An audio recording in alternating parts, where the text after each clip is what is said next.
Gambaran sistem operasi adalah perangkat lunak pada lapisan pertama yang ditempatkan pada memori komputer pada saat komputer dinyalakan booting. Sedangkan software lainnya dijalankan setelah sistem operasi berjalan, dan sistem operasi akan melakukan layanan inti untuk software itu. Fungsi sistem operasi menghubungkan hardware.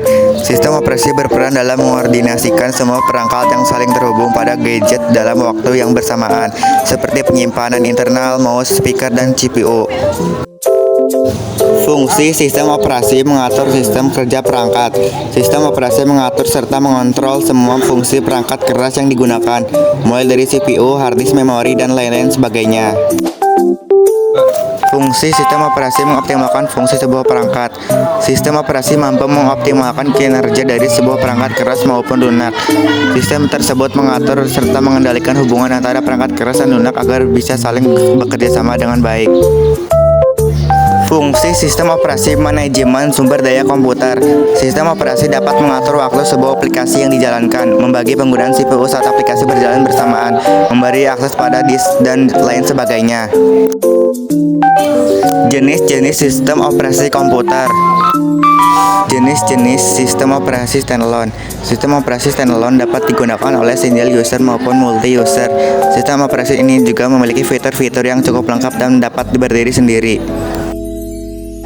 Jenis-jenis contoh sistem operasi standalone adalah Microsoft Windows, Linux, Mac OS. Contoh sistem operasi Live CD: Knoppix, CentOS, Linux Mint, Win XP Live CD.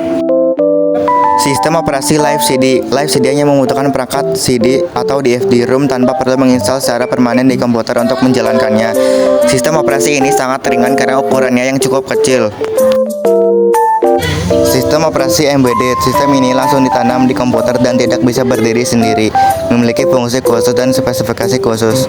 Contoh dari sistem operasi embedded adalah EasyOS, Linux OS, Java OS, dan Embedded Linux. Sistem operasi jaringan. Sistem operasi jenis ini dibuat khusus untuk menangani keperluan jaringan komputer. Beberapa layanan yang dapat ditangani oleh sistem operasi jaringan adalah HTTP service, DNS service, sharing printer, proxy server, dan masih banyak lagi. Beberapa contoh sistem operasi jaringan adalah Red Hat, CentOS Server, Cloud Linux, dan lain sebagainya. Kesimpulan, sebuah sistem operasi OS adalah sekumpulan software yang mengatur sumber daya di hardware komputer dan memberikan layanan bagi program komputer. Sistem operasi adalah komponen penting dari sistem perangkat lunak dalam sebuah komputer. Program aplikasi biasanya membutuhkan sistem operasi untuk bisa berfungsi.